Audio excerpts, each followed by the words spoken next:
गेल्या काही महिन्यांपासून कोल्हापूरच्या पंचगंगा स्मशानभूमीमध्ये पारंपरिक दहन क्रियेसाठी आवश्यक असणाऱ्या शेणीची कमतरता मोठ्या प्रमाणात निर्माण झाली आहे। या गोष्टीची दखल घेऊन कोल्हापूर येथील न्यू पॉलिटेक्निकल महाविद्यालयाच्या सन 1991 बॅचच्या विद्यार्थ्यांकडून सामाजिक भान जोपासण्यासाठी पंचगंगा स्मशानभूमीच्या व्यवस्थापनाकडे शेणी देणगी स्वरूपात देण्यात आला। त्यांच्या या विधायक उपक्रमाचं महानगरपालिका व्यवस्थापनाकडून कौतुक होत आहे। कोल्हापूर हे सांस्कृतिक, धार्मिक आणि परंपरांचे संवेदनशील असे मानले जाणारे शहर आहे। याच कोल्हापूर शहराला उत्सवांची, वारशाची आणि समाजातील एकोप्यांची जशी परंपरा आहे, तशीच मृत्यूनंतरच्या संस्काराचीही शतकांपासून एक सुव्यवस्थित अशी पद्धत आहे। कोल्हापूरमध्ये पारंपरिक पद्धतीच्या दहन प्रक्रियेवर मोठ्या प्रमाणात श्रद्धा आहे। याच पारंपरिक दहन प्रक्रियेसाठी आवश्यक असणाऱ्या साधनसामुग्रीची सध्या पंचगंगा स्मशानभूमीमध्ये कमतरता भासत आहे। यातूनच सध्या कोल्हापूर महानगरपालिकेसमोर पारंपरिक पद्धतीने दहन करायचे की अपुऱ्या साधनसामुग्रीच्या कमतरतेमुळे पारंपरिक दहन प्रक्रियेला फाटा देऊन पर्यावरणपूरक दहन क्रिया करायची असा प्रश्न उपस्थित झालाय। न्यू पॉलिटेक्निकल महाविद्यालयाच्या सन 1991 बॅचमधील एका विद्यार्थ्याच्या आईच्या अंत्यसंस्कारासाठी हे सर्व मित्र आले असता त्यांना पंचगंगा स्मशानभूमीमध्ये शेणींची कमतरता असल्याचं लक्षात आलं। याचवेळी सर्व मित्रांनी पंचगंगा स्मशानभूमीला शेणी देणगी स्वरूपात देण्याचा निर्णय घेतला। 8 दिवसापूर्वी मित्राच्या आईंच्या निधनानिमित्त अंत्यसंस्कारासाठी पंचगंगा स्मशानभूमी ते भेट दिली।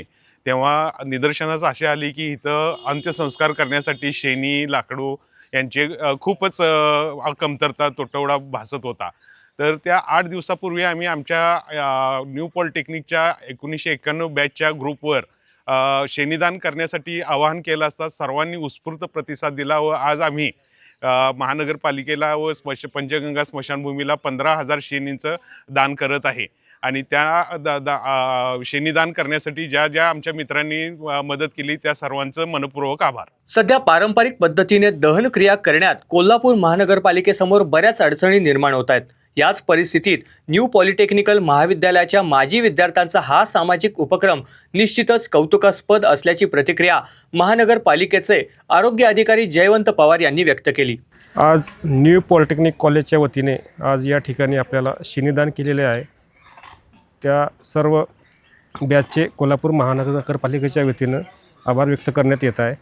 आजपर्यंत शेणीदानच्या उत्स्फूर्त आवाहनाला आपल्या कोल्हापूर शहरातून बऱ्याच लोकांनी शेणीदान केलेले आहे। आतापर्यंत 2 लाख शेणी आपल्याला जमा झालेले आहे। त्यामुळे सर्व मंडळांचे खूप खूप आभार। चला सर। न्यू पॉलिटेक्निकल महाविद्यालयाच्या माजी विद्यार्थ्यांचा या सामाजिक उपक्रमाचा कोल्हापूर शहरातील इतर सर्व तरुण मंडळांनी आणि सेवाभावी संस्थांनी आदर्श घेऊन पंचगंगा स्मशानभूमी आणि कोल्हापूर महानगरपालिकेसमोर असणारी ही गंभीर समस्या सोडवण्यासाठी प्रयत्न करावा असे आवाहन सुरजित सिंह राजपूत यांनी केले। आज या पंचगंगा स्मशानभूमीमध्ये आम्ही कोल्हापूरवासी असल्यामुळं आमच्या न्यू पॉलिटेक्निकच्या 91 बॅचच्या ग्रुपने जसं आमचे रवींद्र चव्हाण साहेब बोलले त्याप्रमाणे 8 दिवसापूर्वीच आमच्या मित्राच्या आईचं निधन झाल्यानंतर शेणीचा जो तुटवडा होता त्याच्यासाठी हा उपक्रम आम्ही जोपासला आणि या उपक्रमामध्ये सगळ्यांचा उत्स्फूर्त सहभाग लाभला आणि इमिजिएट सगळ्यांनी दान साठी उत्स्फूर्त सहभाग दाखवून आज आम्ही ह्या 15,000 शेणी या इथं पंचगंगा स्मशानभूमीसाठी आम्ही समर्पित करत आहोत। आज ह्या असंच समर्पण हे जे आहे कोल्हापूरवासियांनी सगळ्यांनी करावं, कारण कोल्हापूरची एक दैवी देणगी आहे। लोकांनी खूप असे पॉट्स आहेत की माणसाचा मृत्यू यावा तर कोल्हापुरात यावा, तर ह्या कोल्हापुरात मरण येण्यासाठी लोक सांगतात। तर ह्या मरण येण्यासाठी ह्या ज्या शेणी वगैरे आहेत यापूर्वी कधीही कमतरता नव्हती, लहानाचे मोठे आपण इथेच झालो। तर सर्वांना आहे माझी विनंती आहे की जेवढ्या जमतील तेवढ्या प्रचंड संख्येनं सगळ्यांनी ह्या स्मशानभूमीला मदत करावी, आपल्या आपल्या रूपात, लाकडाच्या रूपात, शेणीच्या रूपात। हे सगळ्यांना माझी विनंती आहे आणि या संपूर्ण ग्रुपचं खरोखर मी अभिनंदन करतो की अशाच प्रकारचे उपक्रम आपल्या कोल्हापूरवासियांसाठी करण्यात यावेत।